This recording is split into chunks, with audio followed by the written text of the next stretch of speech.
尊可待妖魔冥三界，所奉天条，迂腐之至。六界早就该易主了，妖界、魔界之人早就有怨言，只不过他们胆小怕事，不敢跟我一同殊死一战。你乃魔界长老，却置魔族于不义。魔族若有怨言，邪神定会亲自来与帝尊商讨。还是说今日之举是受邪神所意？哼！此事乃我一人所为，与邪神殿下无关。要杀要剐，悉听尊便。本君不会杀了你。回去告诉他，创世之战后，六界缔下了和平之约，魔族可以出尔反尔，但仙界言出必践，不使瑶池染血，亦不使六界染血。说得好！参见帝尊。六界之中怀有二心的，只是沧海一粟。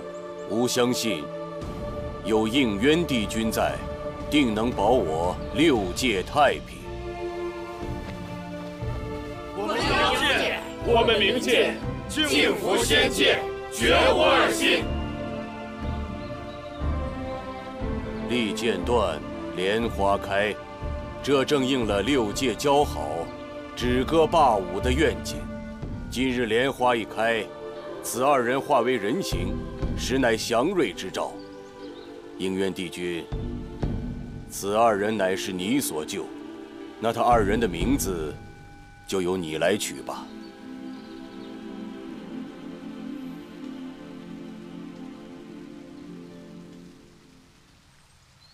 满庭芳止，万曲一收。岁华如昔，神话幽童。姐姐叫做芷溪。欢颜如烈，悲苦如疾，浓尽碧枯，淡者履深。妹妹，颜淡。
这都什么时候了，你还在睡觉？颜淡，颜淡，快起来，赶快把我们营的法器藏起来，你姐来抓你了。我姐，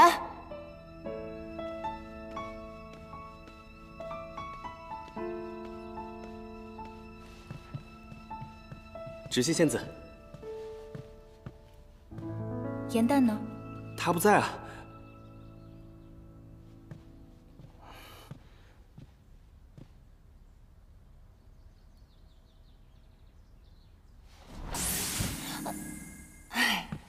不愧是我姐，一眼就揭穿了我的法术。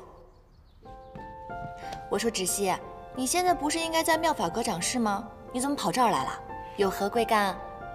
为什么没去参加考试？难道你想一直做一个默默无闻的小仙士吗？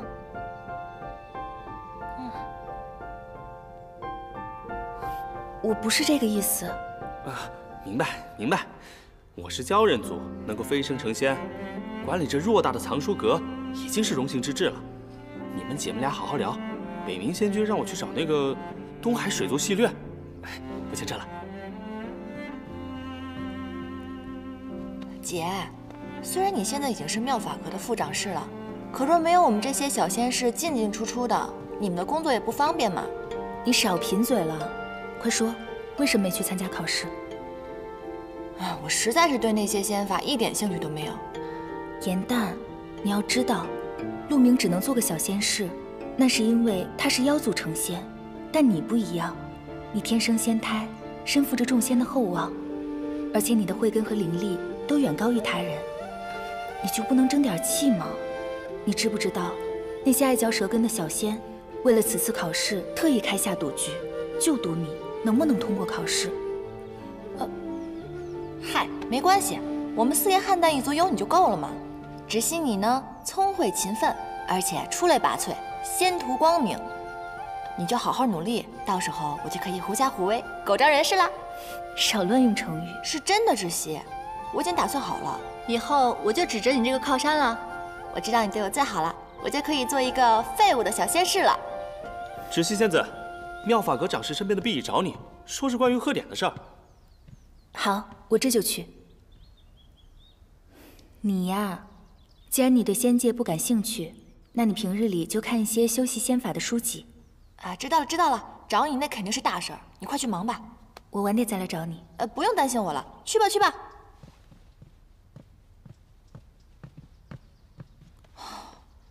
吓死我了！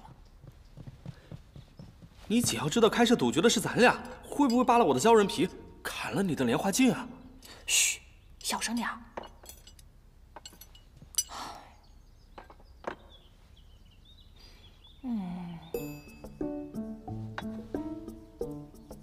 干嘛？哎呀，分你的法器，拿着。不是，哪有这么分赃的？这也太少了吧？你还嫌少？这些法器多亏了我厚颜无耻才换来的，好吧？行吧。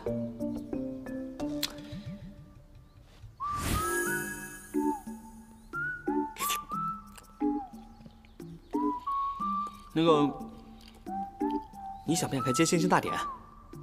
接星星大典是什么？就是芷溪他们妙法阁负责那个仙阶晋升贺典。你生得不巧，没有经历过。这个大典啊，每500年一次，凡有仙阶者皆会齐聚天之角，接受4位帝君不失仙力的赐福。传闻此仪式场面那是相当的奇美梦幻，所以低等仙士就称它为接星星大典。哇，这个听上去好像很不错的样子。那你是不是已经想到办法能带我混进去了？混进去啊？不可能！天之角守卫森严，像我们这些低阶仙士根本进不去，必须另辟蹊径。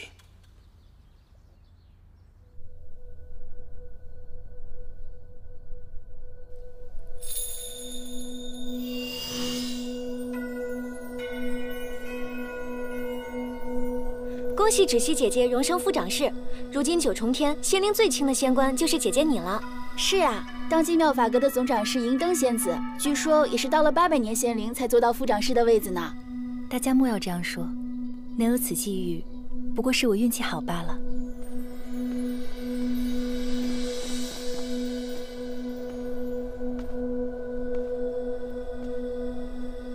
掌事，一切都准备妥当了。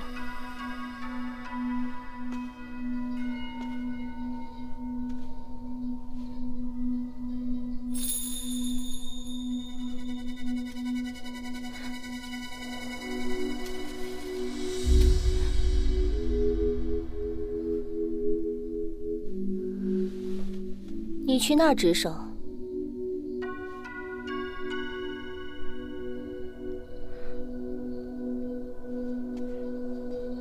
掌事，那过于偏僻，怕是看不见帝君赐福了。天之角唯有晋升仙阶之人才可入的。要不是妙法阁负责掌灯，你区区一个小仙怎可入得？帝君的风姿也不是你配瞻仰的。小仙知错了，我这就去。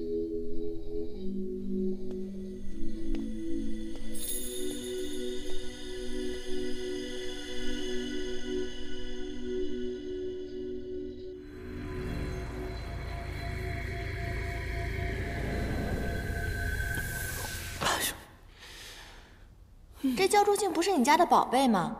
怎么半天半个影都没有啊？你的修为不会低到这种程度吧？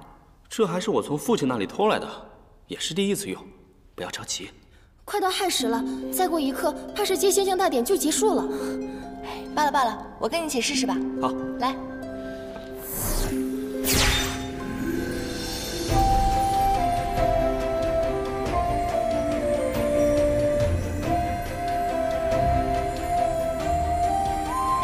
有了，应元君的背影。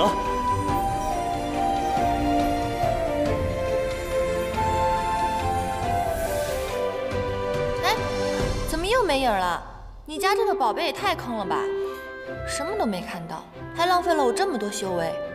好歹也看到应元君的背影了，不算毫无收获。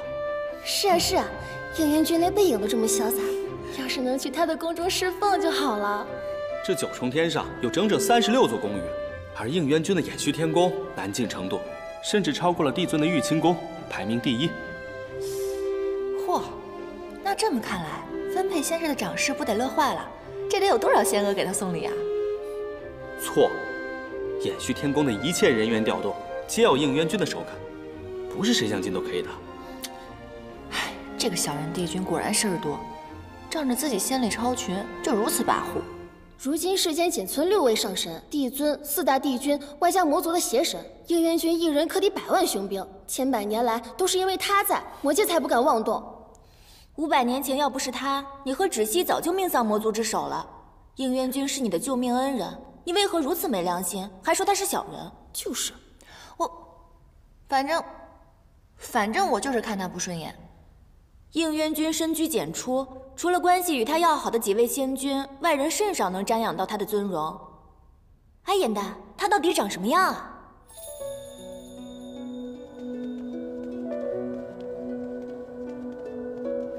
瑶池是我们的家，如今这是要去何处？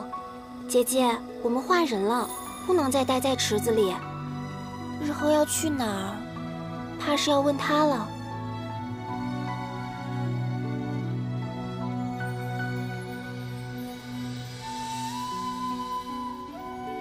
四叶菡萏灵力不凡，若出双生，必定一强一弱。你身体弱，所以才会被魔族的剑气所伤。速去天医馆稳固仙灵，不可耽误时间。仙家一直讲究魔力修行，未来如何，全凭个人努力。你不必沮丧。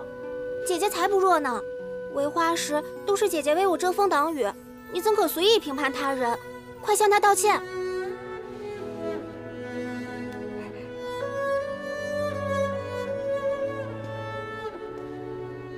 你这小人！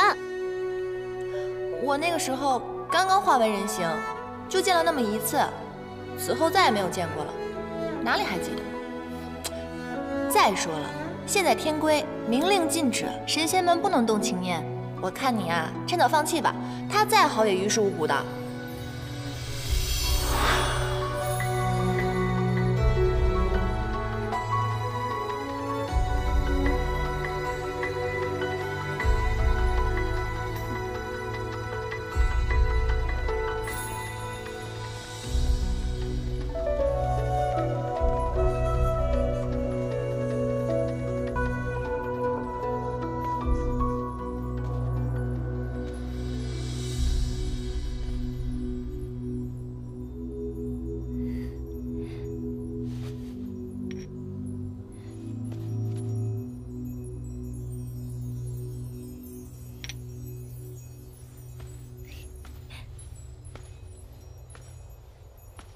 妹妹好吃懒做，姐姐假公济私，你们还真是9重天上的一段佳话呀。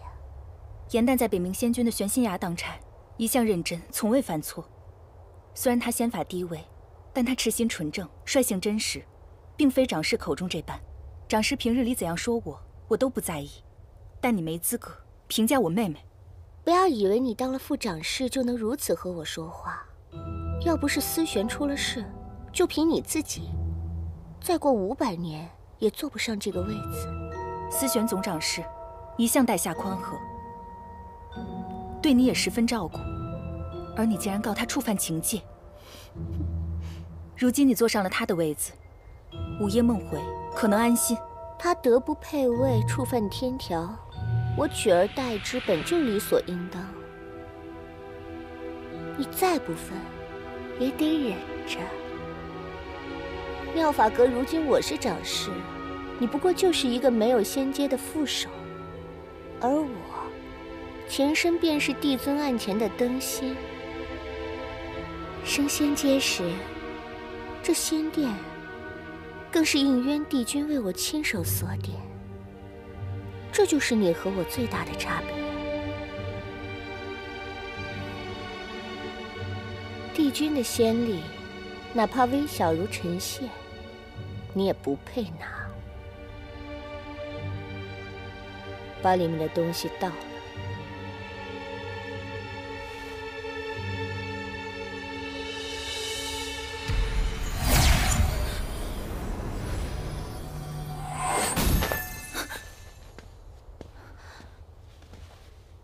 君。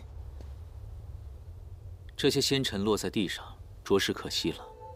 仙子们值守一夜，也甚是辛苦，拾取一些作为纪念，也无伤大雅。帝君，天条有言，在其位谋其职，仙子本该安守本分，恪尽职守。银灯身为长侍，只得以律管理，并非是刻意为难。天条并未写明，只是仙子不可失去仙尘，长侍无需太过教条。是，谨遵帝君教诲。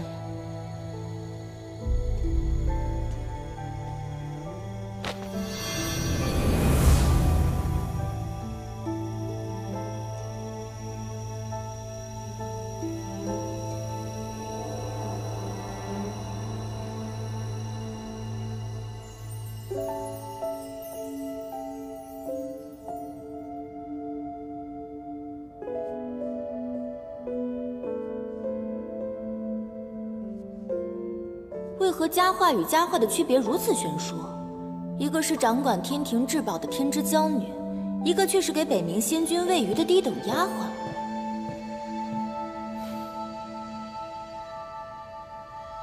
芷溪，这是什么？好漂亮啊！大典结束后，我看到空中有些没有被接到的散落星辰，便收集了一瓶，偷偷给你带过来了。芷溪，你对我可真是太好了。你是我妹妹。我不对你好，对谁好呀？你累了吧？快坐下来歇息歇息。你们今天怎么样？我看见了4位帝君。然后呢？我好想成为和他们一样厉害的神仙，希望我升仙阶时，额间的仙殿能用印渊金来点。芷溪，我相信你一定可以的。你可是4叶汉旦，你出生的时候，帝尊就说是祥瑞之兆，你知道吗？你现在是众仙子的榜样。你的出身到现在还被大家津津乐道呢。你呢？你有什么志向？你知道的，我这个人啊，喜欢看书写戏。如果可以的话，我希望能够成为6界第一话本大家。我希望我的戏不光可以在仙界跟凡界顺利演出，我希望所有人都能喜欢。一定会的。颜淡。你知道的，所有的神仙在升仙阶前都要下凡历难，是要经历人生8苦的。可是我从来都没有离开过9重天，心里是有点害怕的。芷溪，别怕，有我呢。芷溪不怕，因为芷溪要永远保护颜淡。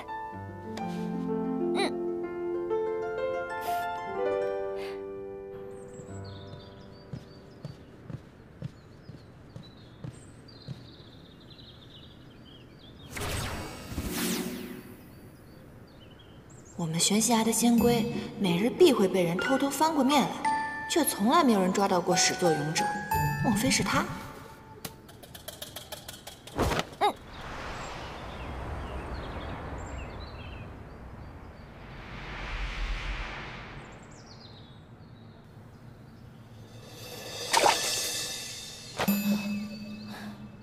你这个小人！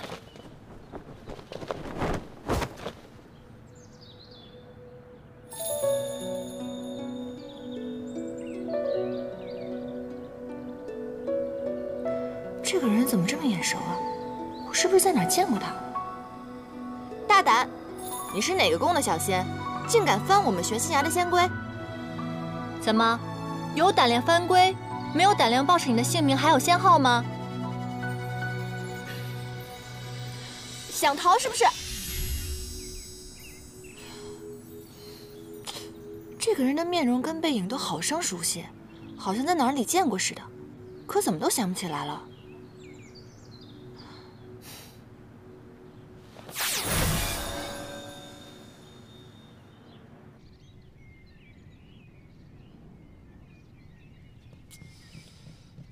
仙君，仙君！我抓到那个翻龟的小人了。那他人呢？最后让他给跑了，但是我差点就抓住他的衣袖了。你要是仙法再高深一些，不就能够揭穿他的丑恶嘴脸了吗？我知道您是在讽刺我的灵力低微呗，但您想想啊，如果我灵力高超的话，那我就去妙法阁了，谁还留在这玄心崖给您喂鱼啊？你要是能够抓到他，我便将珍藏的《临江四梦系谱》孤本借给你，如何？仙君，您此话当真？您吃橘子？不要乱动，我在破解棋局呢。您这是什么棋局啊？看您一副好像很难解开的样子。还不是那个应元君，搞了一个6冠局，弄得我百思不得其解。仙君，如果我能帮您把这个局给解开，您能答应我一件事儿吗？你能破解？我可以试试啊。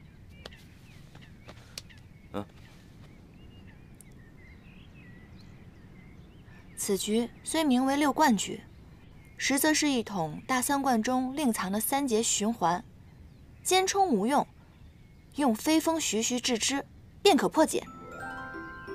您可以试一下。飞风徐徐制之。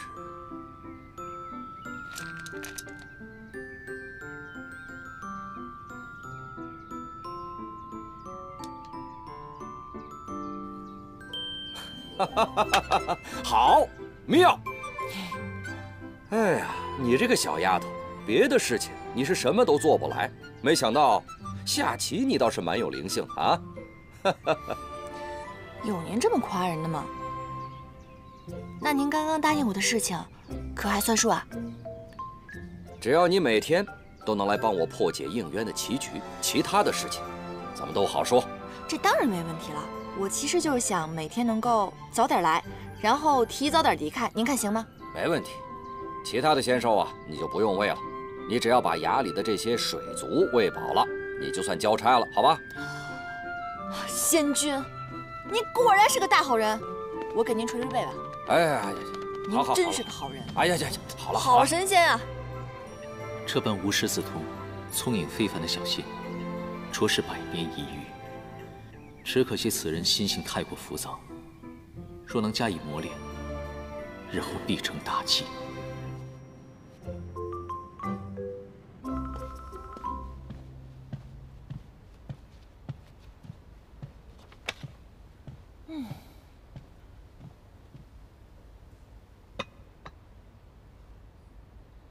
你怎么突然变得这么有上进心了？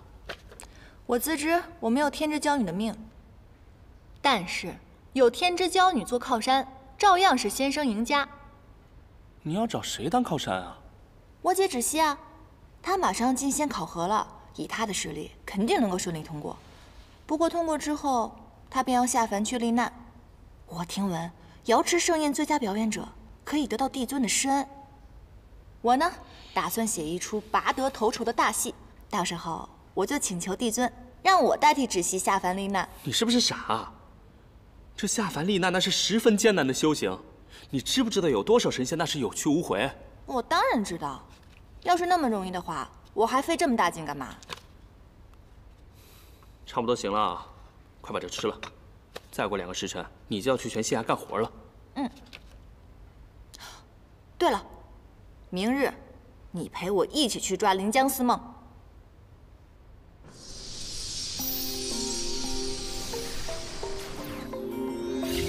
哼，我可真是太聪明了。一会儿呢，我们就躲进玄心崖，等那个翻规军一来，只要他敢翻规，必定会牵动我这条线的。到时候我们2个2对1，我就不信打不过他。你确定这样能行啊？当然了，我们只需要守株待兔就行了。走吧。哼。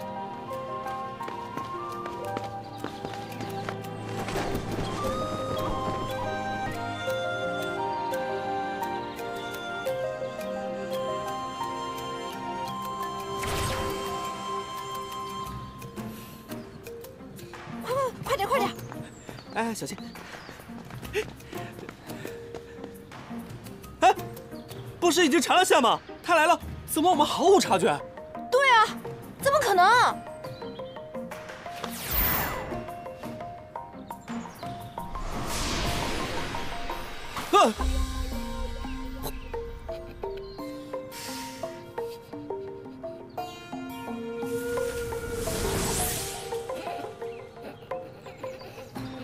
你这个番鬼小人，我抓不到你的话，我就不叫严丹。走开！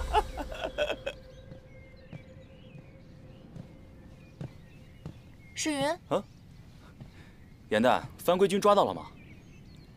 我下次一定能抓住。哎，这是什么？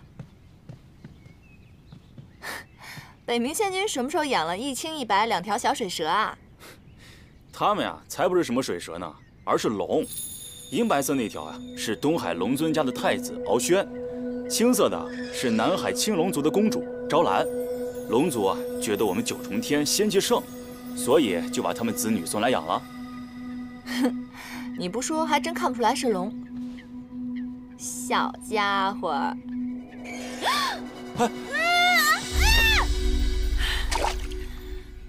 啊！什么东西啊！咬我！你怎么把它扔出去了？它不是龙吗？对面是莲池，应该不会死吧？嗯，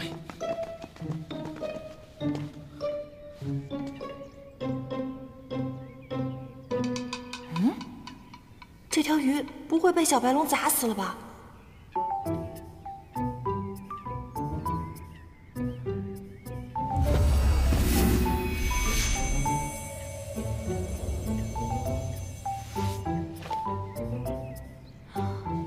找到了，找到了，敖轩找到了！啊，你真棒，你真棒！哎，世云，你看啊，我怎么觉得这条小黑鱼，它看我的眼神充满了鄙夷呀？怎么可能？它不过是一条鱼而已，怎么可能有人的表情？也是啊。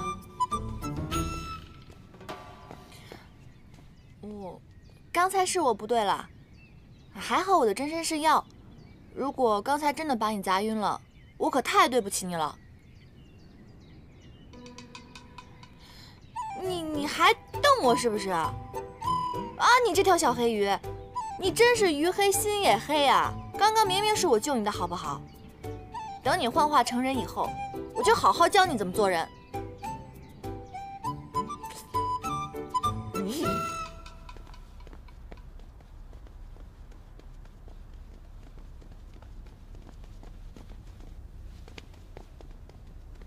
你平日里不是不喜欢修习仙法吗？怎么突然转性了？我近期为了抓到那个可恶的番龟君，总得学一些仙法招式喽。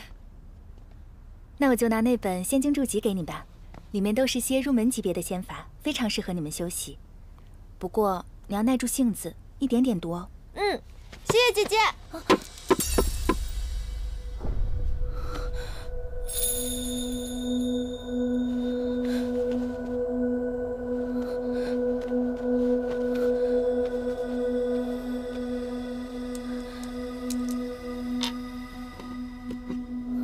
怎么了？这混元玉带可是帝君的爱物，这可怎么办呀？啊！两位仙子，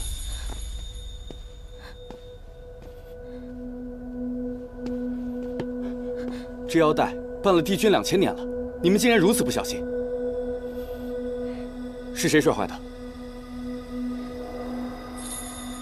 仙师长，仙师长，我是玄心崖的严旦，此物是我摔坏的，跟芷溪无关。你低阶仙士擅闯此地，摔坏帝君之物，必须跟我回隐虚天宫领罪。这玉带虽然不是副长室砸的，但毕竟是副长室看管不严所致。帝君和妙法阁的总长室那边，我也不好隐瞒。此事我一人做事一人当，请勿责怪姐姐。此事还要看帝君如何处置。走吧。严丹，放心吧，姐姐，没事的。晚上等我来取仙经注记哦。等我。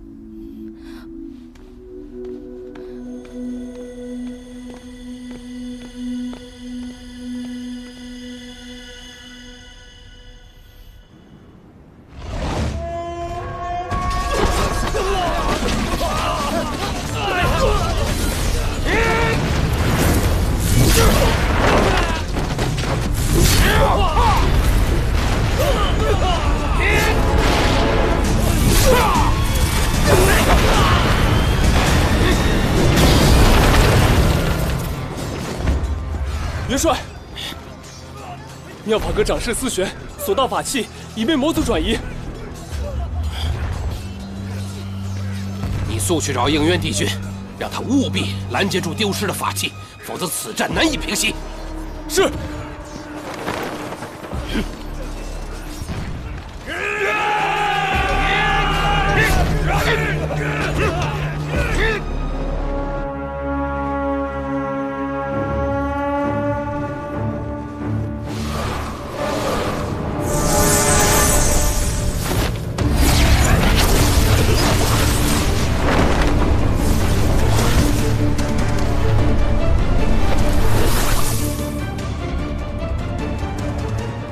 山夷长老，你挑动魔族内乱，若今日交出法器，我会留你一条全尸；否则，我只能顺应天命，除魔卫道。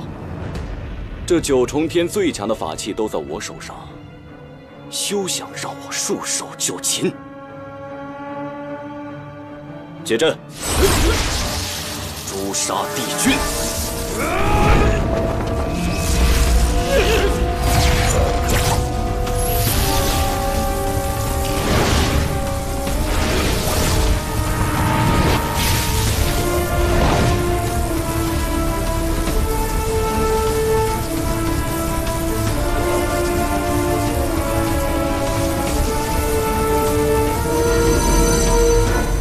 修罗图腾，仙界的帝君竟然是修罗族之后。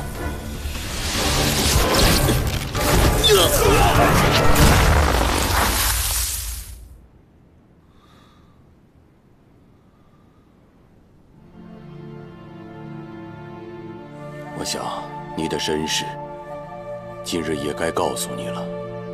你乃是上古恶灵之首修罗族，和仙界仙子所生。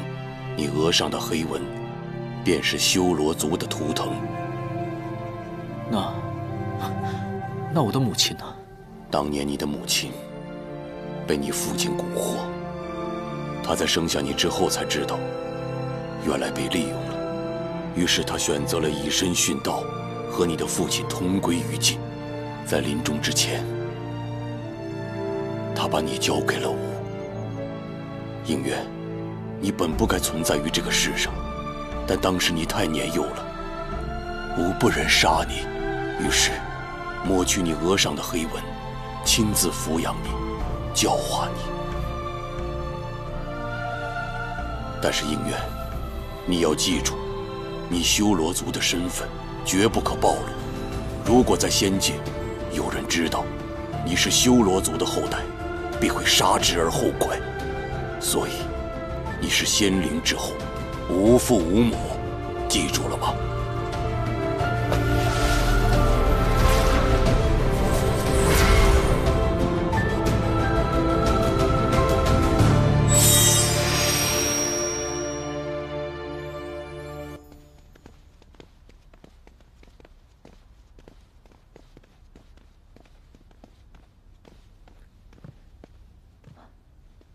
帝尊，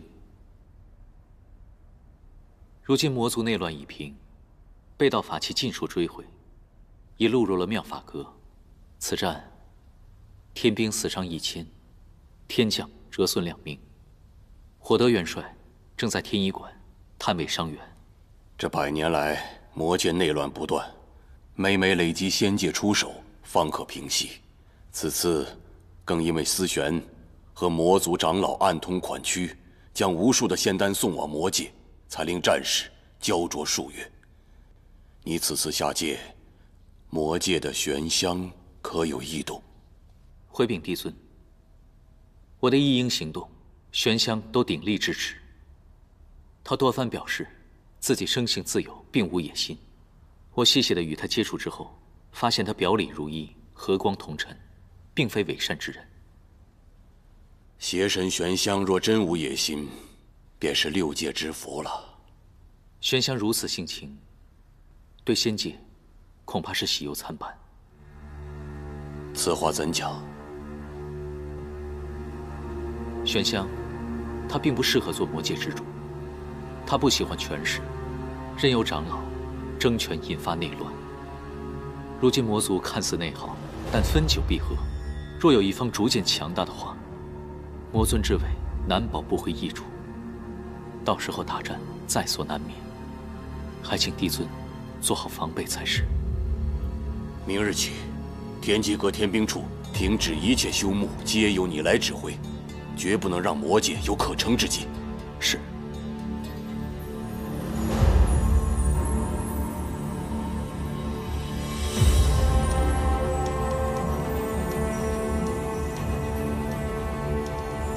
帝尊，已准备就绪。行行。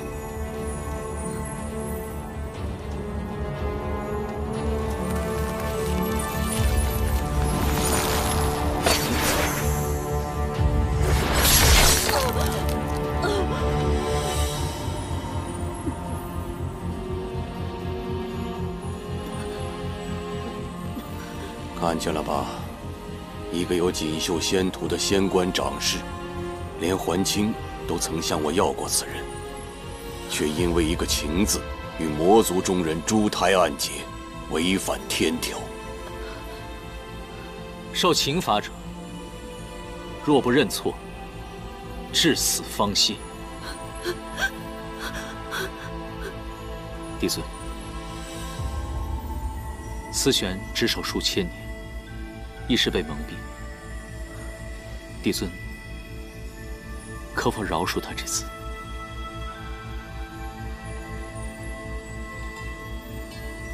好，如若他肯认错，死后无留其元神，允其入夜望川洗净前尘，入凡界为人。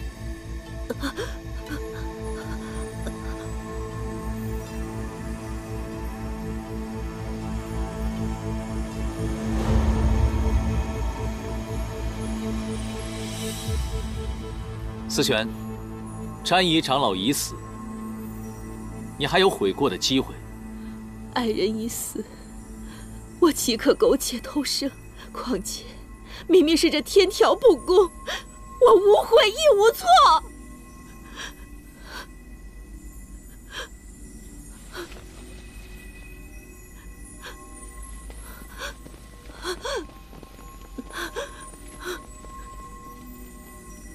思璇，你因为情爱失志忘义，还在这信口雌黄，说什么天道无情，你知道吗？天条的守戒为什么是不容有情吗？因为唯有神仙无情，才可保六界平安。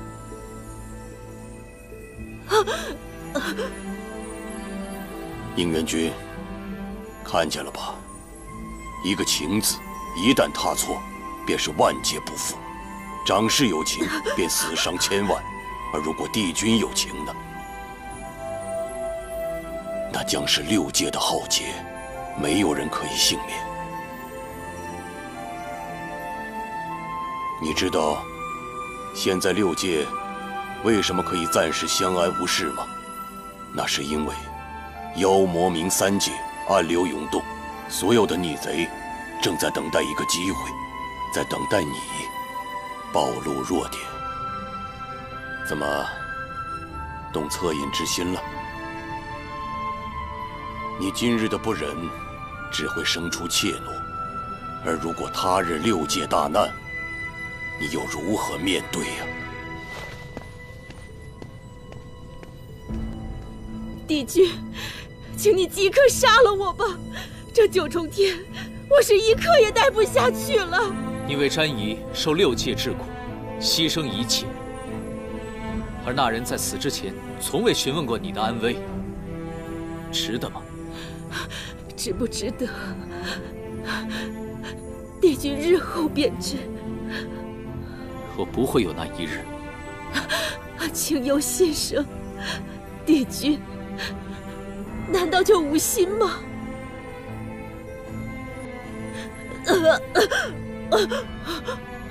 我求求你杀了我！我宁愿怀着这有情的心死去，也不愿和你们这无情之人同活。我不愿意再受这不公的待遇了。我求你，我求求你杀了我！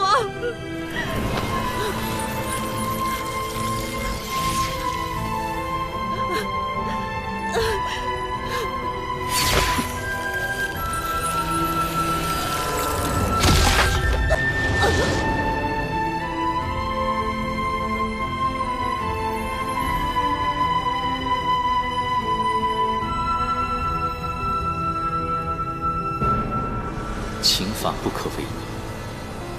我能做到的，就是保下你的一丝元神。愿你能渡过忘川，重新开始，做个普普通通的凡人，可以爱，可以为了自己而活。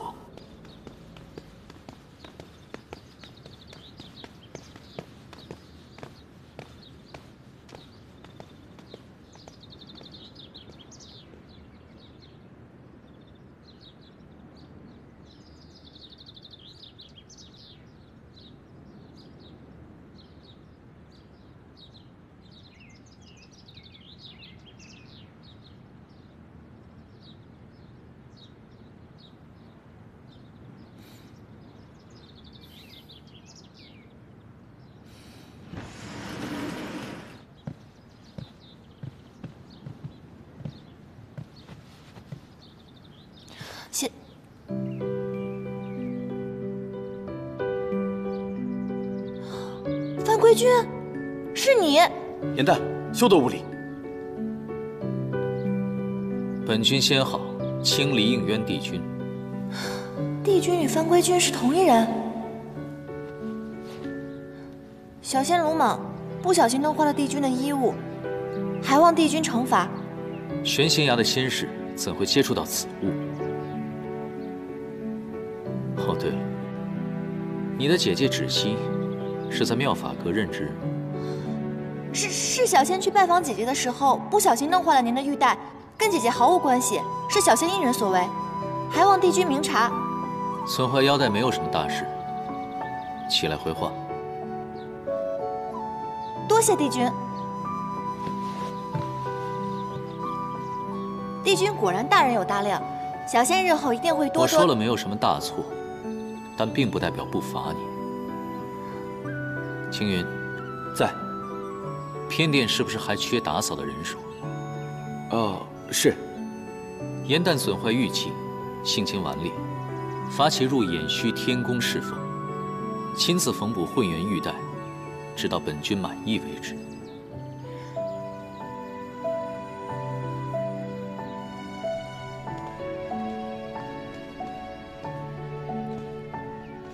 唉，仙君，您别送了。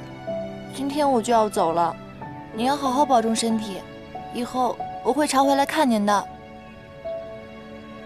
唉，没想到你走得这么突然。别难过了。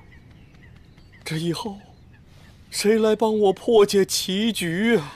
唉，别哭了，仙君。仙君。我在您这宫里待了200多年，难道我除了给您破棋局，没有任何地方让您舍不得吗？您这么说，我可真是太寒心了。我可不是这个意思啊。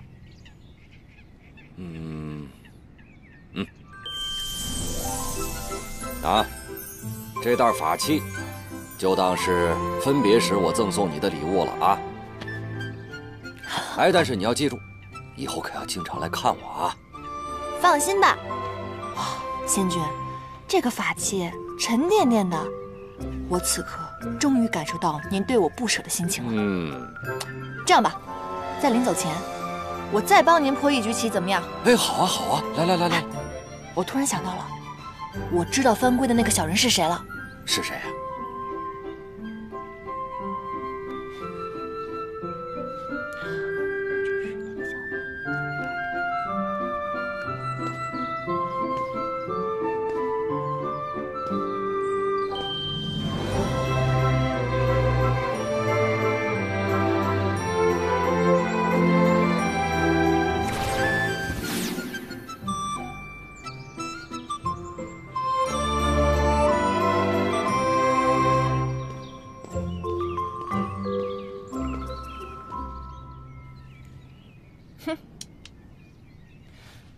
小人帝君这回总算是黔驴技穷了，这局还没有上一局难呢。哟，你这一子下的可妙啊，以虚打实。你看看，把他这一脚的活子全都打成了废子。哎，你这一招是怎么想到的？下棋对我来说，要不然就是捡漏，看出对方的破绽，顺藤摸瓜；要不然就是打劫，把对方的变成自己的，变不成那就通通吃掉。往往后面那一种是非常艰难的，但是愚公移山，铁杵也能磨成针的。妙！今日本想与仙君面对面切磋棋艺，没想到竟看到忠心仙士不舍救主的场面，本君都不好意思开口要人了。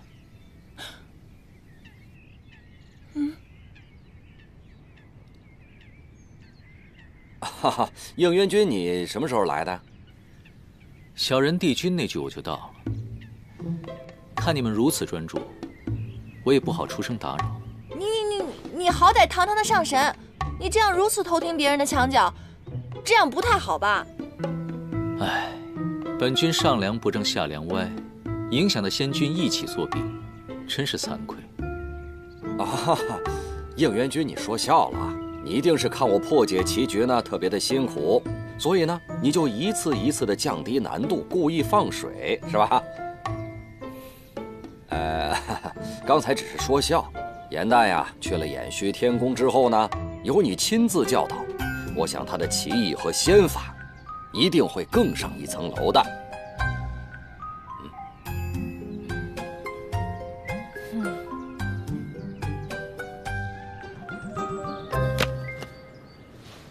既然你的精力如此充沛，打扫偏殿实在是太大材小用了。以后呢，誊抄仙法破解棋局，自然就交给你负责了。帝君您棋艺高超，每日肯定有很多神仙来找您斗气。如果这样的话，我难道……能者多劳啊！以后，所有人送来的棋局，自然是交给你来应付了。哼，你就是气我帮仙君破了你的局，公报私仇。是。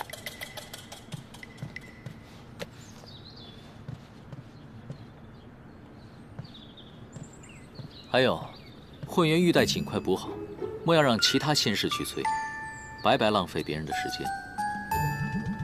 是。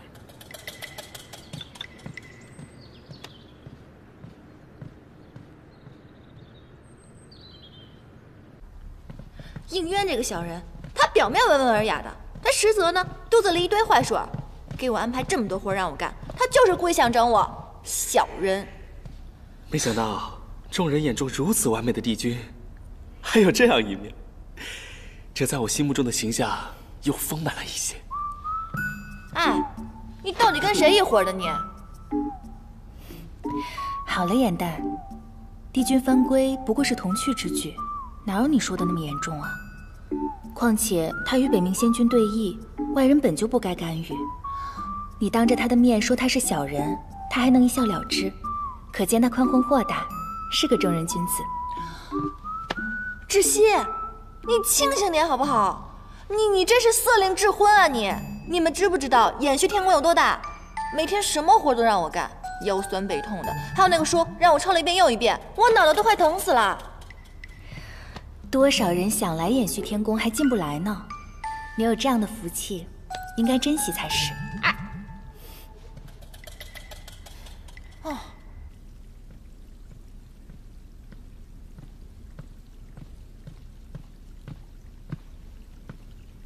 芷溪，掌事，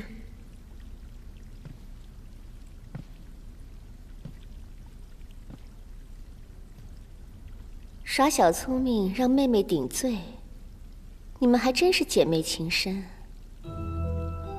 可惜帝君宽和大度，让颜淡因祸得福了。不知你这个做姐姐的，心里酸不酸？有没有一丝后悔？若不是那一念之差，如今飞黄腾达的可就是你了。偃虚天宫的差也并不好当，颜淡每天甚为辛苦。这种不痛不痒的诉苦，你也信？不过就是炫耀罢了。颜淡不是这样的人。那你说她是哪种人？不思进取的废物妹妹？双生莲必分强弱，大家都说你是强的那个。我看未必。不然，帝君为何一眼挑中那个一无是处的颜淡？你自己好好想想吧。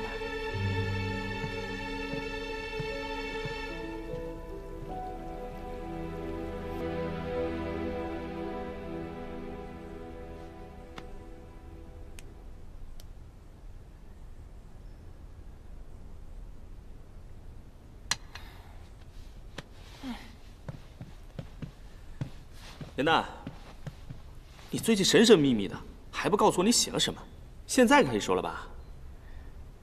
我写这出戏的灵感正是取自你给我推荐的那本《创世之战》。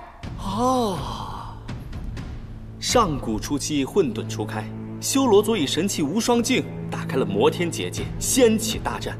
帝尊携4大帝君救众生于水火，辟四海，创6界，这才有了如今的太平盛世。你写了这么一出拍马屁的大戏，实在是太鸡贼了。我如果只写大战，那所有的神仙都能看出来我在拍马屁，我才没有那么蠢呢。再说了，光写战争只会流于枯燥，根本没有那么好看。那你到底写了什么啊？我呢，以战争作为背景，从一位已灭族的上古彝族的视角作为切入，以小见大，以弱趁强。你选了什么上古彝族啊？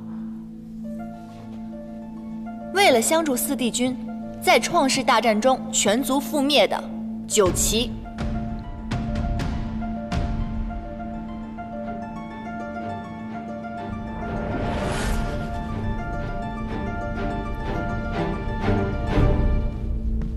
你竟然翻出了九岐！正是，他曾被誉为6界当中最强悍的水族，上天为龙，入海为鱼，百毒不侵，水火不灭。可就这么厉害的种族，却在这些年的和平当中被人们逐渐遗忘了。如今除了我们，谁还能想到当年惨死的九岐呢？你是不是想到了自己，觉得同病相怜了？唉，四叶汉旦一族最起码还残留了我和姐姐，可是九岐连个血脉都没有留下来，实在是太可惜了。传说九岐虽然善战，但却生来欲望浅薄，在每每化人之前，都会经历命悬一线的紧要关卡，没度过呢，就会灵力散尽而亡；度过了，便是浴火重生。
阿晨，你所占之地，除妖冥2族之要外，恐有腹背受敌之嫌，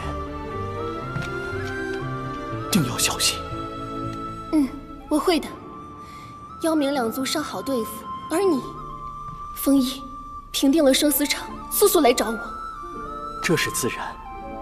我们不如打赌，谁先结束战役，我们孩儿的名字就由谁来取，可好？好。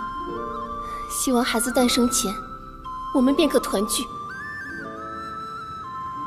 这么多年了，竟还有人记得我们九岐一族。停！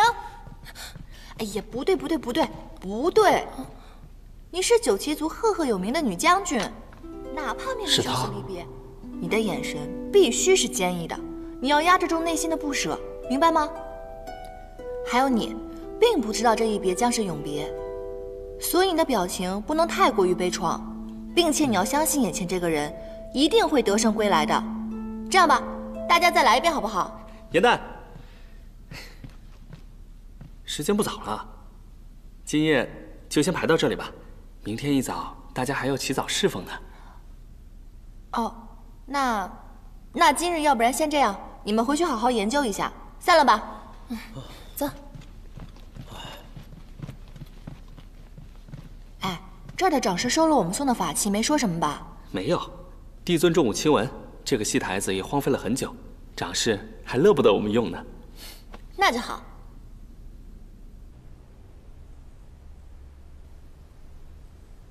唉，这第一章是写九旗2位将军的生离，最后一章是写他们2人的死别。唉，也不知道中间4帝君的戏份该如何写。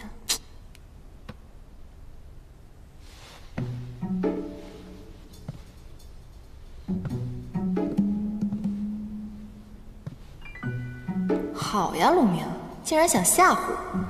哼！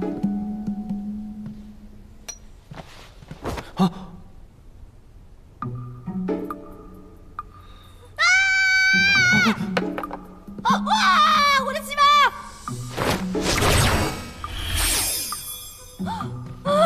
我的戏马！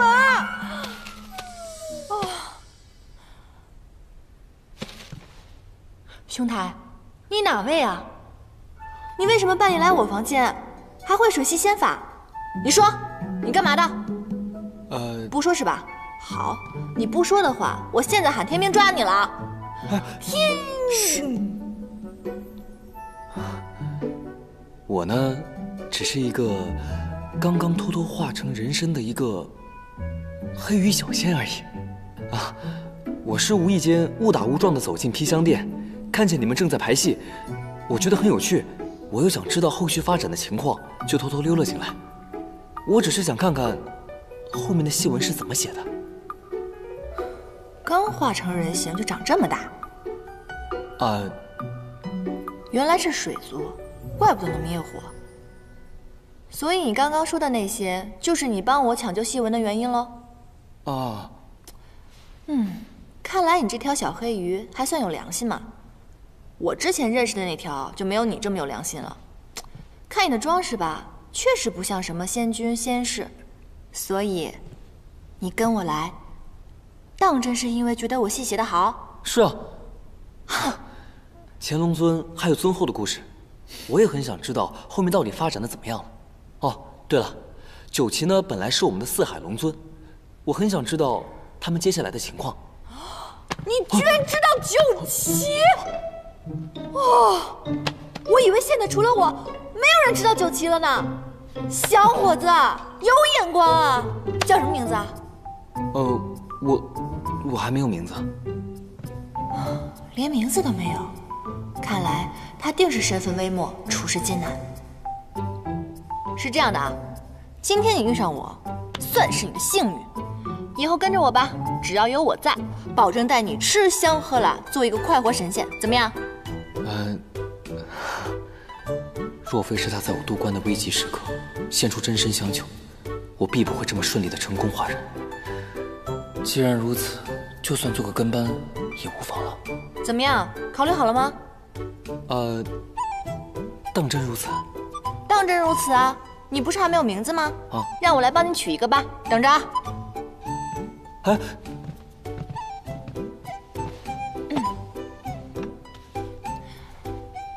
当真如此？嘘。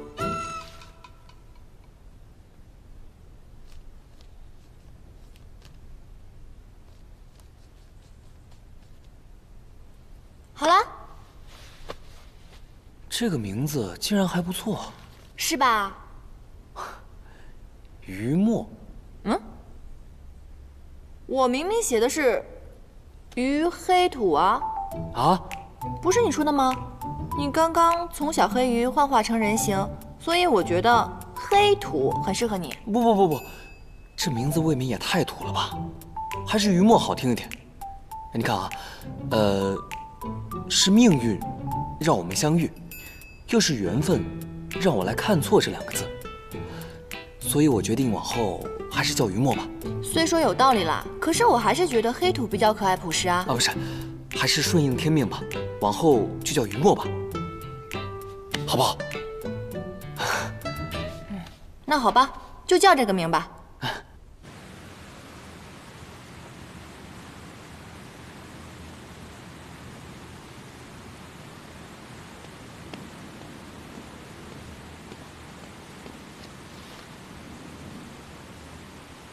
帝君，颜淡求见。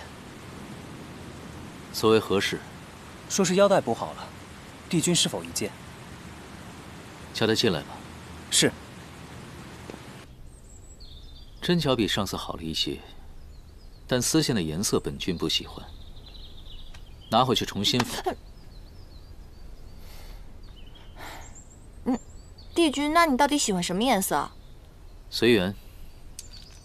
帝君，您不是着急戴吗？我想的是，您把要求说的详细点，这样我就不会日日来打扰了。虽然急，但宁缺毋滥，反正你日后也要天天来。天天来？过来，破局。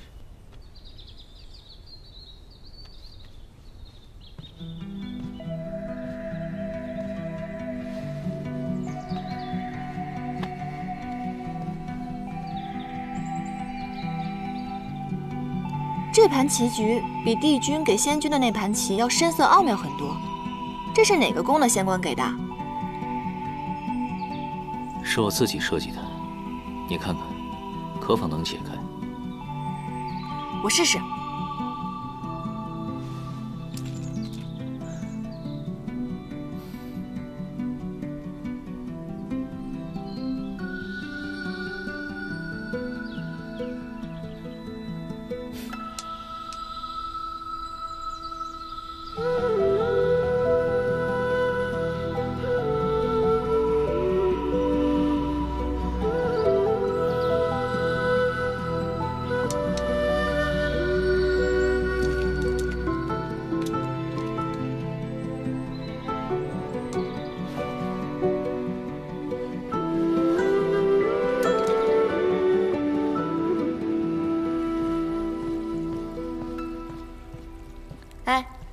这9重天的食材啊，可都是可以滋补灵力的。吃吧。刚才我进来的时候就说了，我绝对不干偷鸡摸狗的勾当，你还偏要我坐在这儿。切，假正经。哎呀，9重天的这些蛋啊，可都是仙姬所下的，对仙灵会有帮助的哦。当真不吃？那我也不吃，我说不吃就……敬酒不吃吃罚酒。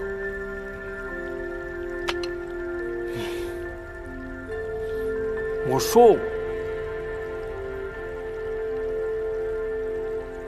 这也太好吃了吧？是不是？我都说了，我的厨艺跟我写戏不相上下，好吧？哎，那你之前排戏的名字叫什么呀？《创世英雄传》。你戏的主角不是9旗吗？你觉得他们是英雄？他们当然是英雄了，在创世之战中，帝尊、4帝君是英雄，9旗一族也是英雄。在我看来，那些籍籍无名的小仙小族，他们只要为战争胜利战斗过、努力过，在我心里他们也是英雄啊。所以，这才是我写这出戏的意义。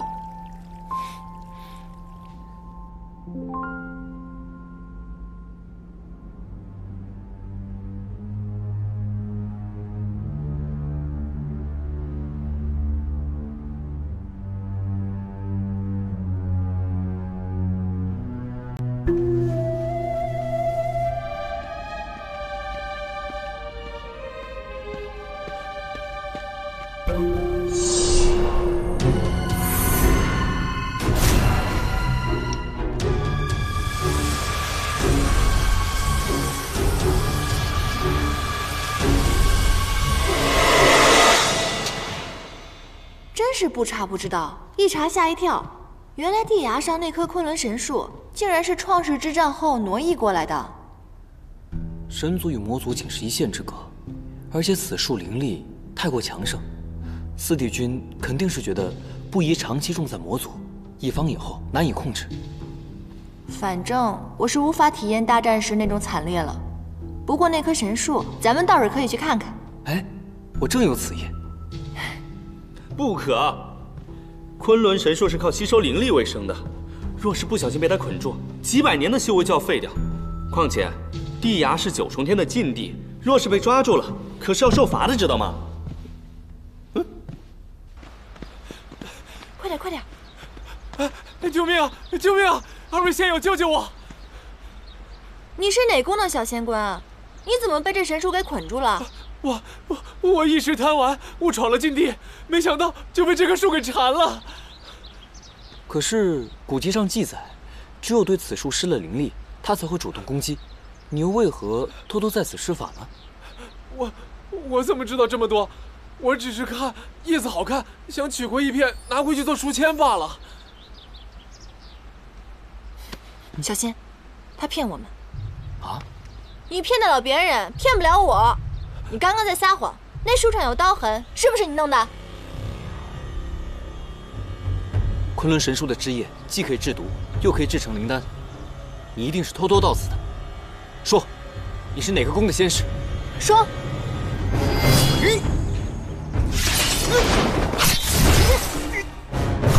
不要施法！啊！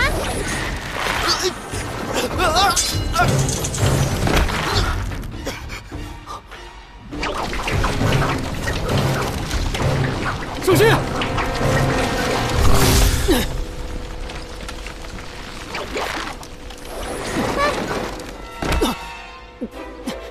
云墨，林丹，你先别过来，太危险。你放心吧，我肯定会没事的。此法术只有高阶上仙才能解，你快去帮我请他们吧。我怎么能抛下你不管呢？哎呦，这都什么时候了，你们还在废话？这神树怕火，只有用炎咒才能对付，你会不会啊？这种高阶仙法我哪会啊？云墨，你会不会？他怎么可能会啊？他是水族，而且干化人，根本不会这个火系法术。那你赶紧去叫人啊！我在这看着他。等我！快去！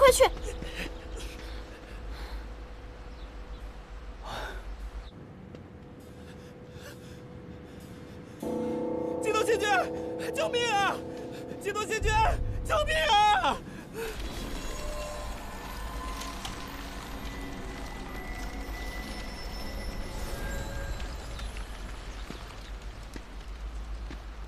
好了，都没事了。多谢仙君今日出手相助，若不是您的话，我朋友不是死在魔族手里，就是被这神树给吸死了。快，没错。多谢星君。在下乃藏书阁掌事陆明，这2位仙士都是我的好友，他们最近正在写一出关于创世之战的折子戏，所以为守天条，擅闯了禁地。不知星君能否手下留情？若不是你们今夜前来，一定抓不到这2个魔族的细作。对上我自有说法，你们3人放心即可。是，星君真是德厚流光，我们无不感激。好了，早些回宫疗伤吧，下次不可再淘气了。谢仙君。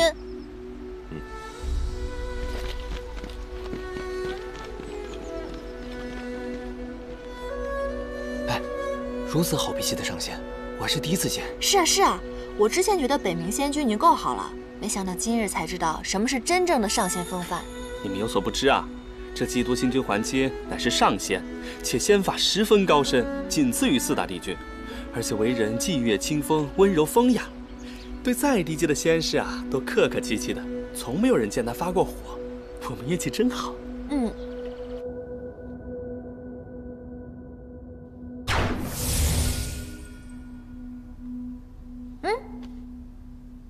这是什么？印章。印章？对啊，我真身的灵力所化，只要我活着，这印章便会莹莹发光。你放心吧，日后有我一日，便有你一日，我一定会关照你的。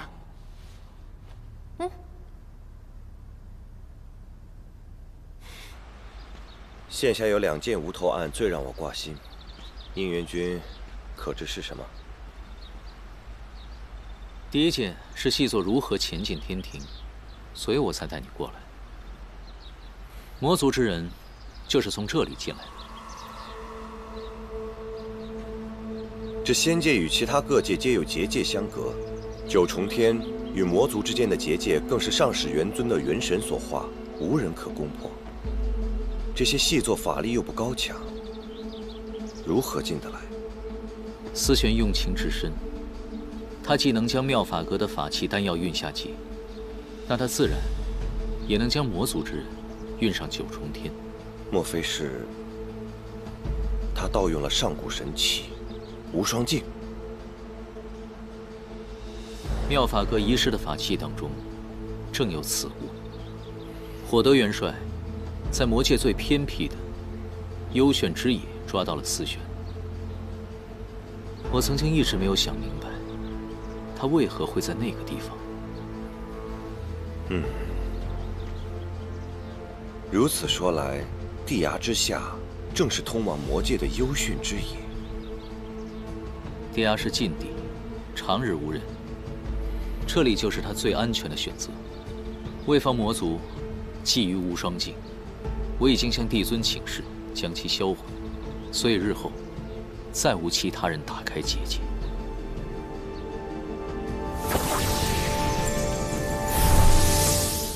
昭圣帝君的神器李晨，有了它，便能扫清一切迷障了。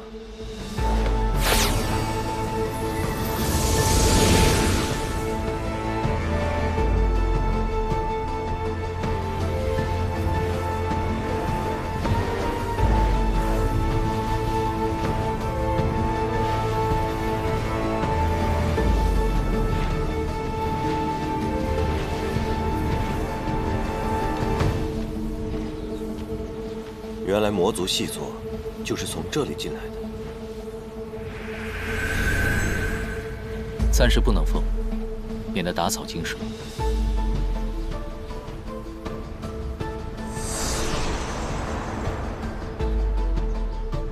也对，如此缜密的布防内，魔族细作仍能行动自如。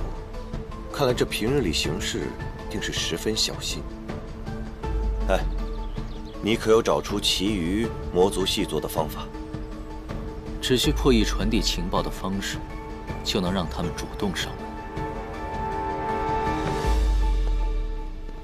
这第一案已经有了结果，这第二案，你怎么不猜了？你藏不住话，不需要问。哼，你还真是了解我。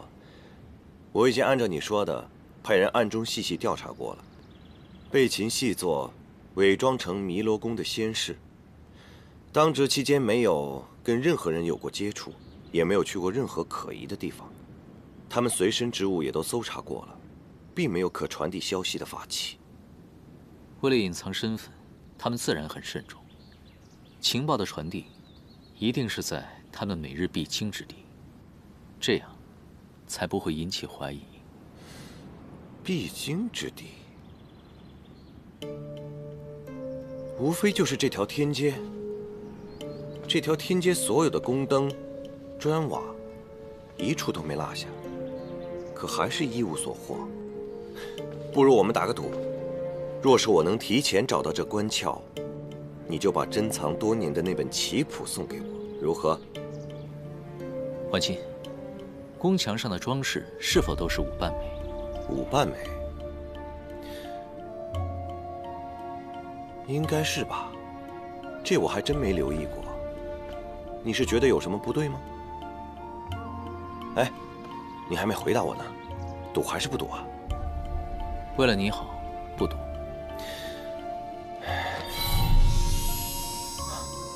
怎么会有6瓣梅花？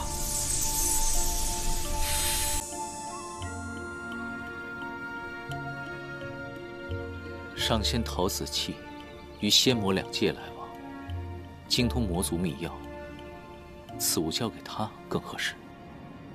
好。银蛋，汤包好了，快尝尝吧。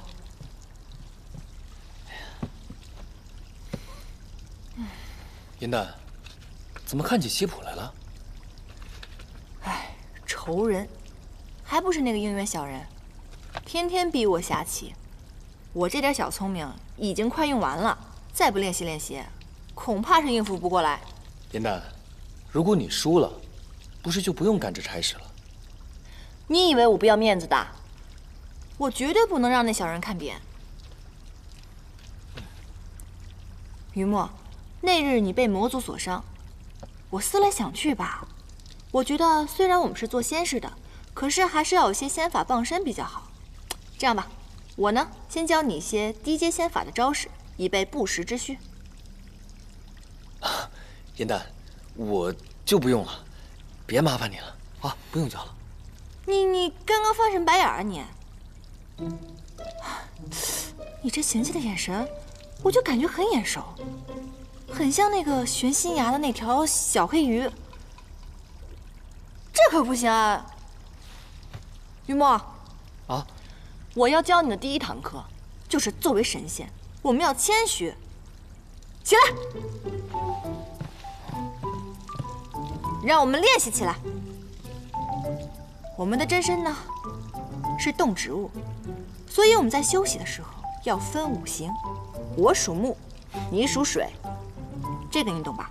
我知道，水润则生木嘛。我忘你。闭嘴。我说话的时候不能插嘴。你问我啊，好了，总之呢，万物都有它的灵性，可我们呢，要控制我们体内的灵性。看好了，像我这样啊，顺其而动。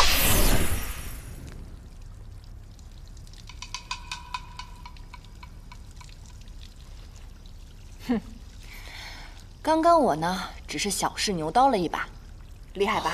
你的功法真是高超啊！一般一般吧，你也别闲着，赶紧试一试。按照我刚才教你的，第一次蜡烛不灭也不怕丢人，来吧。啊。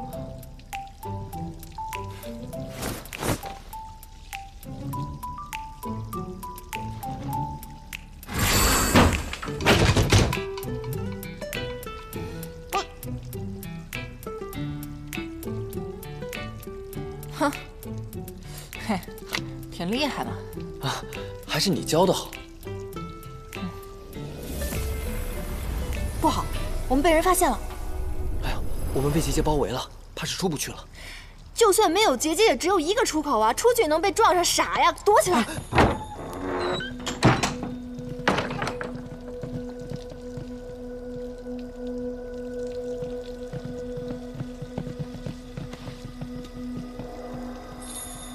汤还是热的，他们肯定是躲起来了，给我搜。是。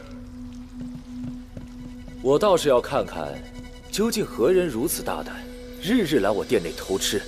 等我抓住他，看我不把他炖了。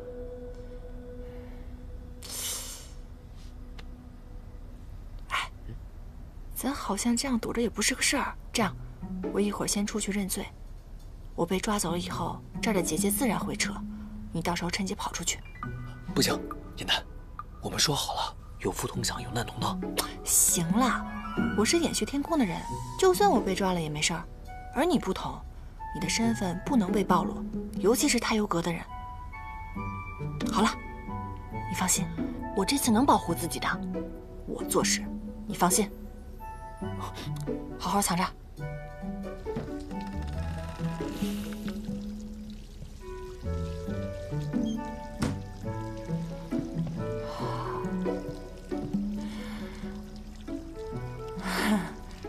来吃饭啊？哼，好巧啊，大胆仙子，竟敢在我店里偷吃！哎，若不是今日撞破严旦小仙偷偷煲汤，我们还被蒙在鼓里。帝君为六界日夜操劳，却连这一小碗仙羹都不肯麻烦我们天善殿，小仙实在是既感动又愧疚。我作为天善殿的掌事，不能第一时间察觉到帝君的需求，失职。实在是失职，是这。哎，帝君，您今后有任何需求，尽管派人来说，我天善殿上上下下几百种仙羹菜肴，定让帝君满意。子怀仙君，你误会了，严旦偷做宵夜之事，本君并未授意。啊，这到底怎么回事啊？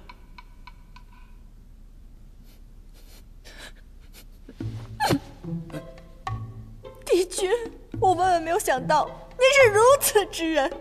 我严旦辛辛苦苦起早贪黑，就为了给您做饭。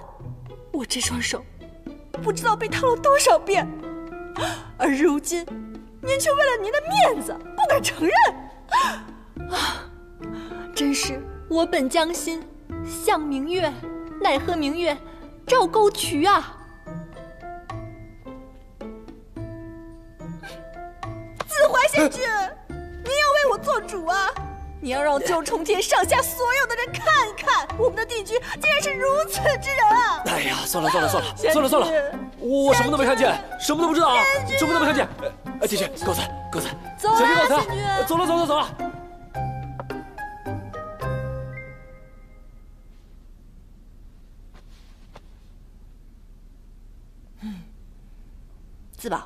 自保而已。戏是稍微有点过，但是也没办法。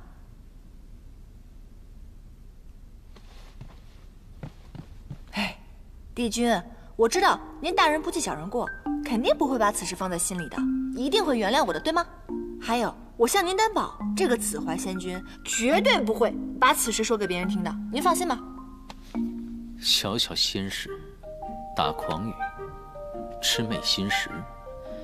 既然如此，那偃虚天宫所有的宵夜就由你来负责了吧？啊？哦，从明日起，每日多加15套棋谱，不抄好不准睡觉。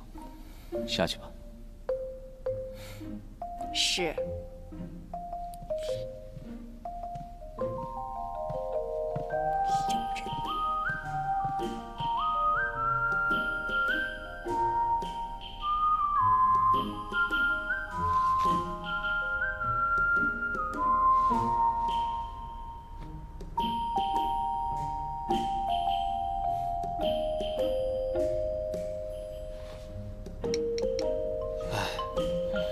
在偃虚天宫做事也太辛苦了吧？要不然换个地方？不行，在没有揭开番规君完美神仙的假面之前，我绝不离开。啊？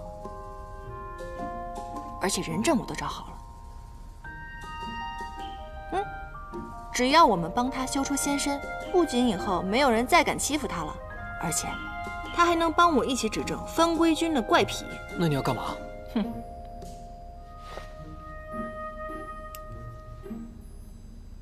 等着看。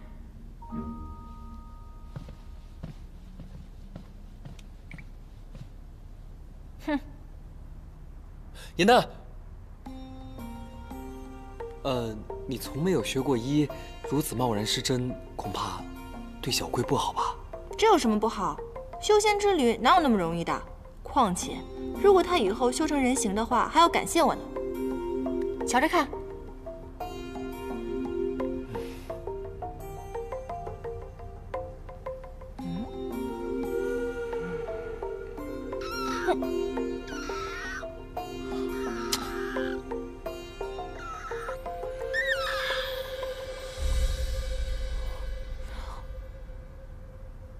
被你扎死了。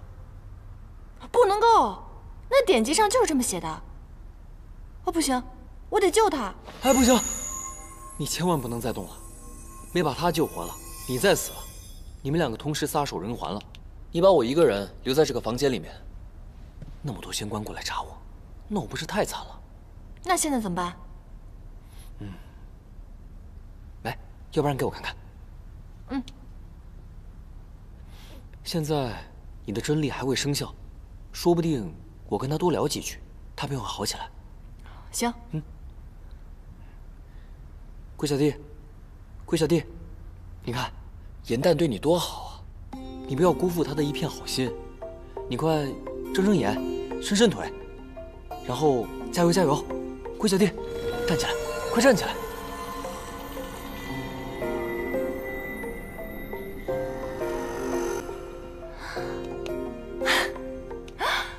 行啊你，同为水族，果然心有灵犀。你这个小乌龟，我之前跟你说话，你怎么都没有反应啊你？不行，我得再试试。严旦，不行啊，这小仙龟也太小了，说不定一夜之中承受不了那么多次。要不然你让它再修炼2天，到时候等它修复好了，你再玩。也行，反正它现在在我房间里养着，我随时都可以助它修炼。不过，在它修出人身之前，我定不会让番规君好过。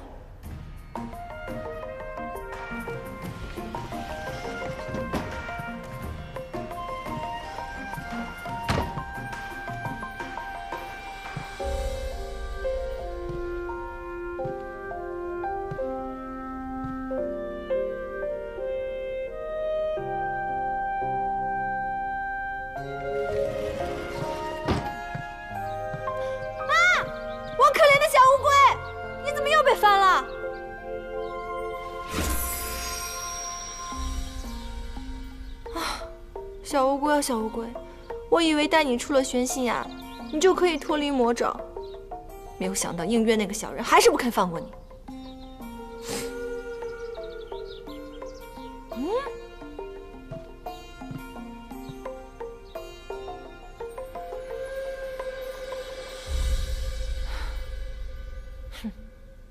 行，你行啊。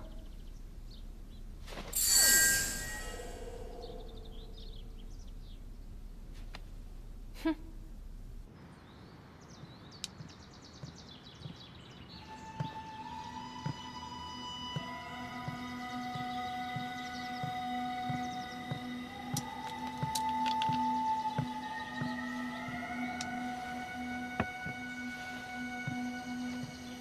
这杯是帝君的雀舌茶，这杯是基督星君的六物茶，二位慢慢享用。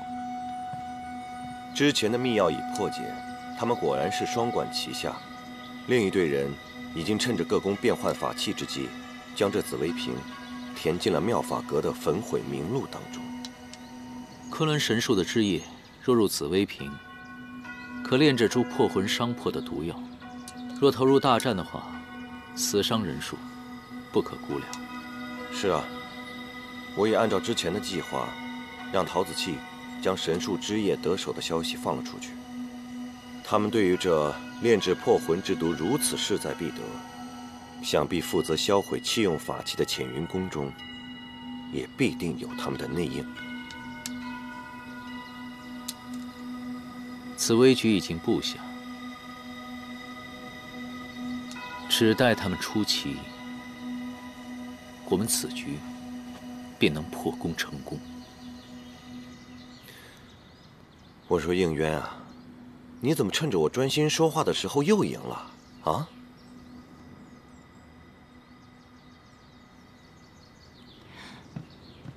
基督星君，你也说了半日了，口肯定渴了，喝口茶润润喉吧。帝君，您也是润润喉吧。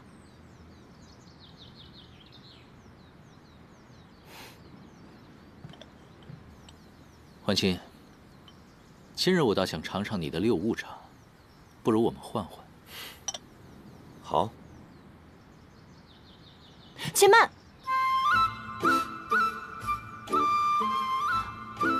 基督星君，小仙知道您只爱喝六物茶，小仙再去给你们加一杯就是了。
想拿着我的衣服去哪儿啊？哼，帝君不是总是嫌弃我给您修补的混元玉带不够好吗？这不，把您的衣服拿回去好好学习学习，免得这腰带啊第10次被打回。你少玩花招，将心思放在修行上，腰带早就补好了。哦，那还不是帝君您先整的我呀？我不过是自保罢了。再说了，我不过是一个仙力低微的小仙士而已，自然没有什么能够拿得上台面的法术喽。不像您，您是高高在上的帝君，难道您不知道吗？这自古啊，君子就该让着女子。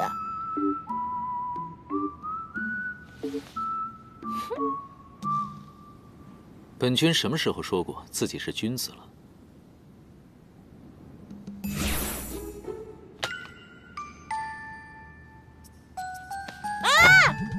小人，那是我姐姐给我绣的，你还给我！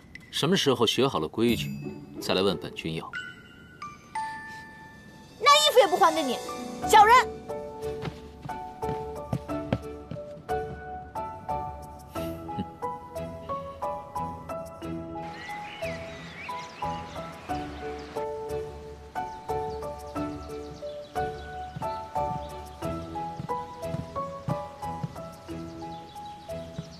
帝君。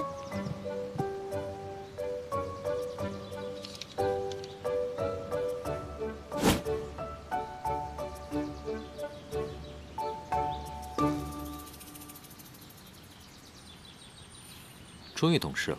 当然了，俗话说得好嘛，冤冤相报何时了？一山更比一山高。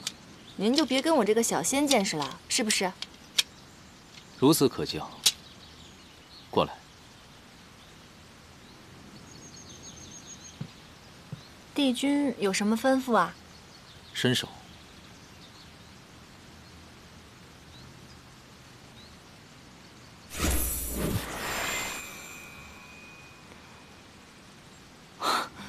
这是什么法宝啊？无功不受禄嘛。您这么一给我，突然有点不好意思了。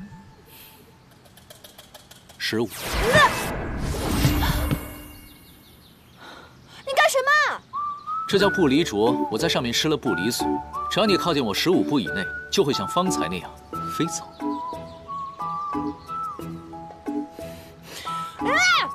我跟你拼了！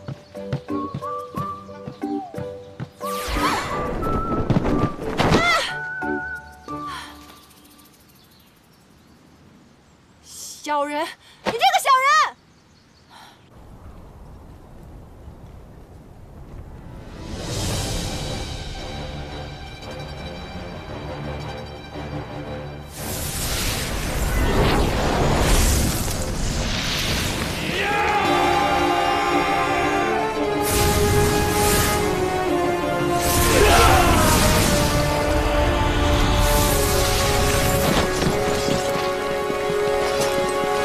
究竟是何人？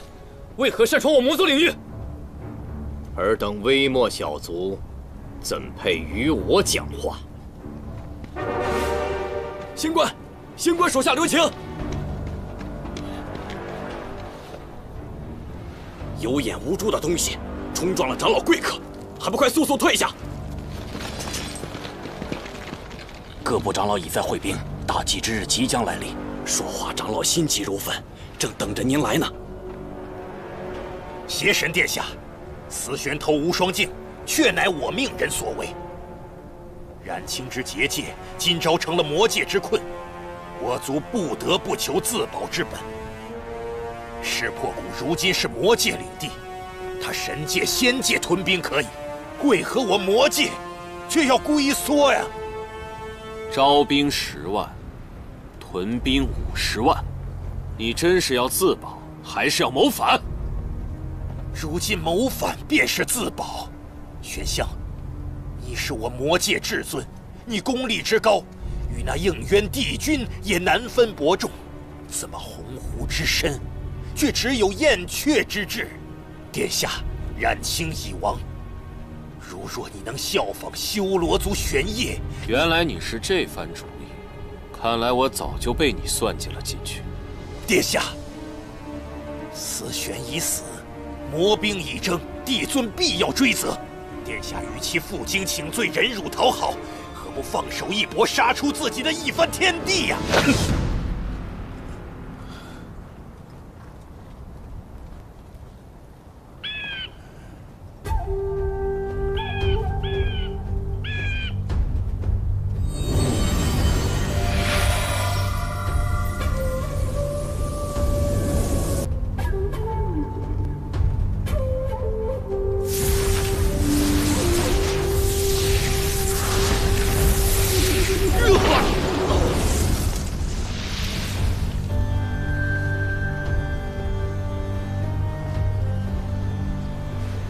玄香，帝尊传书。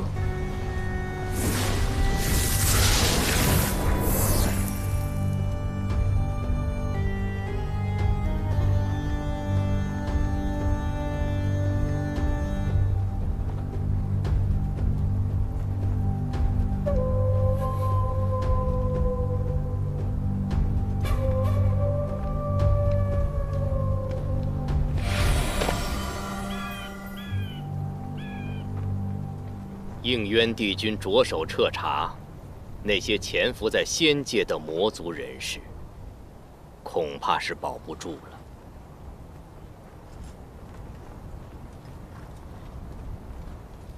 如果内卫肯出手相助，朔华长老是想为这几个走卒冒着大计湮灭的风险吗？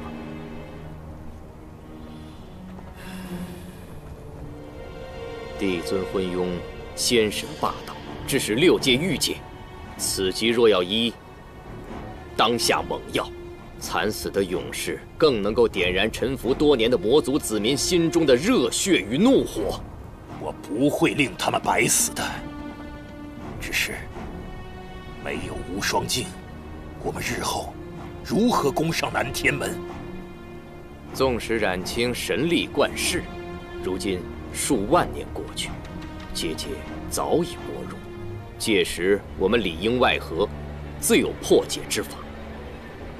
只是事到临头，邪神悬香，挣扎不决。朔华长老需为魔族千古狠下决断。若是这些魔族勇士的牺牲都无法唤醒邪神的心，想来这6界之中，唯有那仙使陶子气的命，能使邪神回心转意。此法倒好，待我回去禀报再论。大计之绝不能变，早不得也晚不得。长老还需再忍耐些时，继续筹兵练兵，激将邪神。我们也自会在仙神之界依计部署，待到战场重聚，魔族多年耻辱，定能血洗。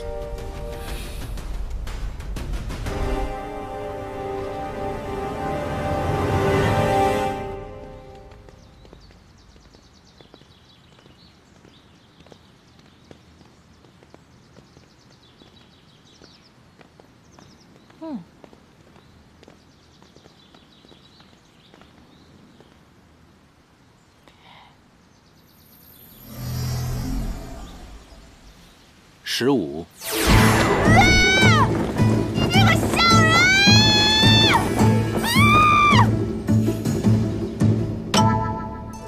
我要学习，我要复仇。好好说话。有没有那种不用近身便可以一招制胜的仙法秘籍？给我拿来。哎，你第1天认识我呀，我对修仙不感兴趣。如果说我的复仇对象是应渊呢？你感兴趣吗？你终于开窍了，我等这一天已经很久了。哼。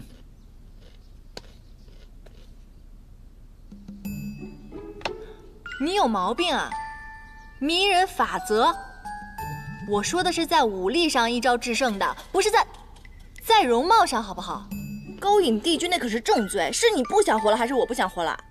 可是，做跟班不是你的梦想吗？你放着姻缘局这么好的靠山不要，你非要找他比武，那你直接去天刑台找个痛快。好，我去找。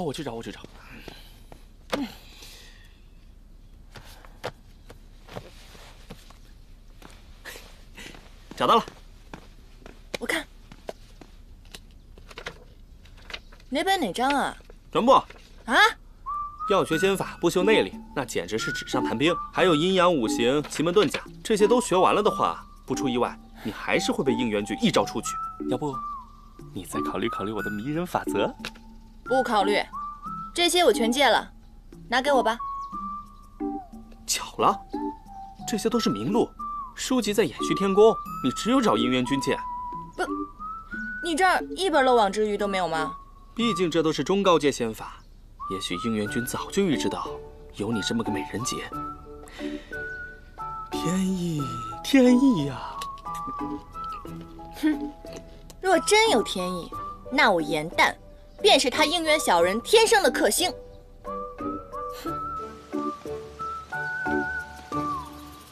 邪神虽上书陈情，称自己并无反意，然据使节陶子气所查，魔族各部长老正在大肆征兵，更是在这势破谷中屯兵10万。魔族长老中，主战者甚众。若是拿思玄之死当借口，屯兵征兵的话，逼得邪神不得不战，那此事就麻烦了。哼，邪神向来性格孤僻，深居简出，与天上的仙神也并无交际，恐难测其真心。不如我下界一趟，去探探虚实如何？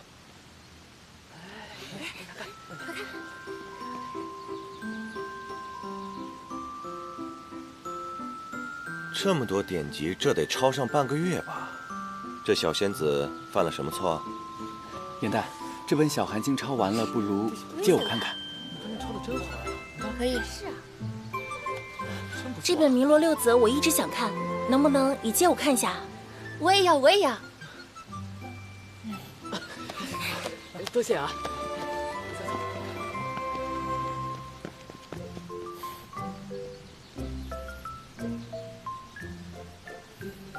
上身微拳，细旋6腑，然会双腕。好聪明的丫头！这小寒经能使仙力精纯，更是驾驭神器礼尘的不二法诀。一个小小的仙士，竟然能碰上这样的典籍，看来这不是罚，是赏啊！当然是罚，他聒噪得很，让他抄书。我也能清静一些。殷渊君爱清静，我却爱热闹。不如把这小仙子送到我宫中如何？不送，她既是我收来的，她的聒噪当然是由我来治。哼。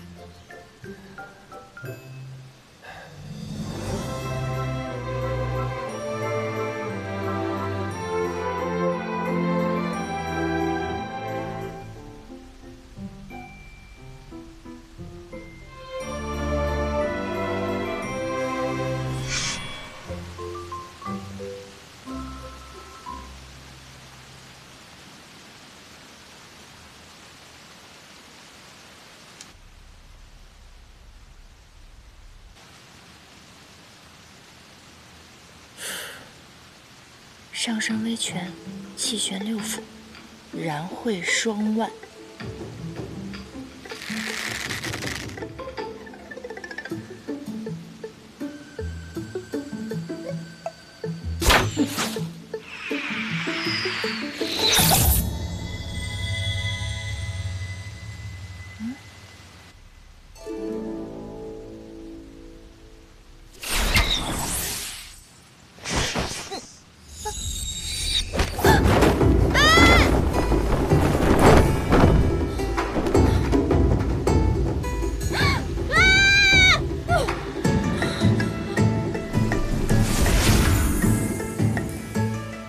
学得挺快嘛，可惜腕力太弱，底盘不稳。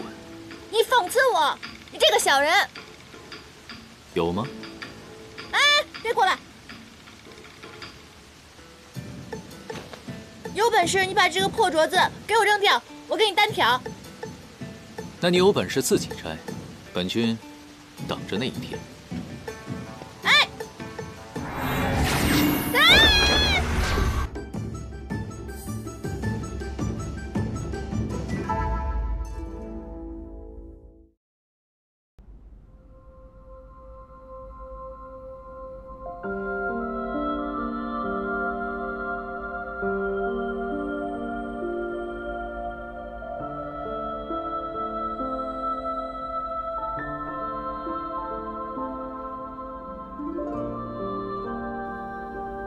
应渊，这天星台我为你上过1次，绝不会再上第2次了。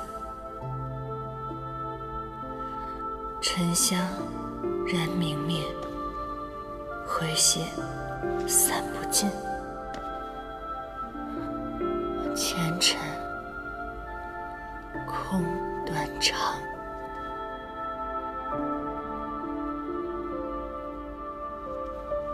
相思了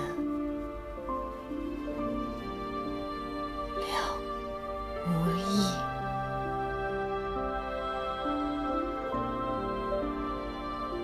早知如此，宁愿邯郸之花从未开过。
哎，此乃上古彝族四叶汉诞中留下的唯一血脉，碰不得。仙君，这株普普通通的花，当真能治愈万物？千真万确。不仅如此，只因它们乃同根而生，两朵花之间互通灵气，比普通的四叶汉诞灵力更甚。不然，帝尊怎么会设此瑶池盛宴，相邀着妖魔冥三界之人一同前来观看呢？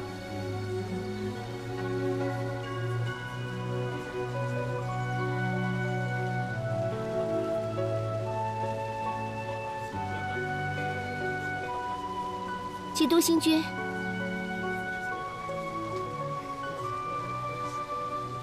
你与应渊帝君关系向来要好，可知此次宴会他是否会来？哦，应渊君向来性格冷僻，定是不愿赶这番热闹。此刻八成躲在宫中饮茶下棋呢。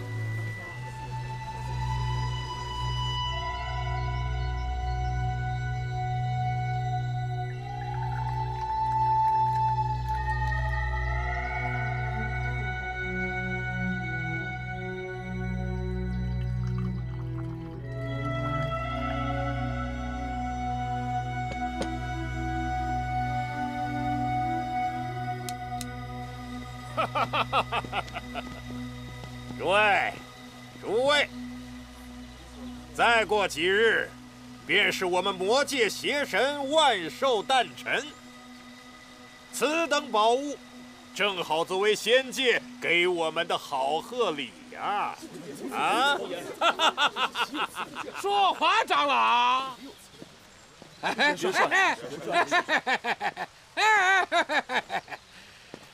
哎呀，我得元帅。说话，长老。邪神虽然也是上神，只不过才刚1万岁啊！不，要过几天才满岁。我们仙界随便拎出一位上仙，年纪就比他大，一个小娃娃怕是受不了此等好物。别吃了上火，回过头来又来骂我们的不是，是不是啊？啊！哎呀！获得元帅，你身为堂堂仙兵总管，说话竟然如此无礼，竟敢折辱我邪神殿下！这朵花，本座要定了。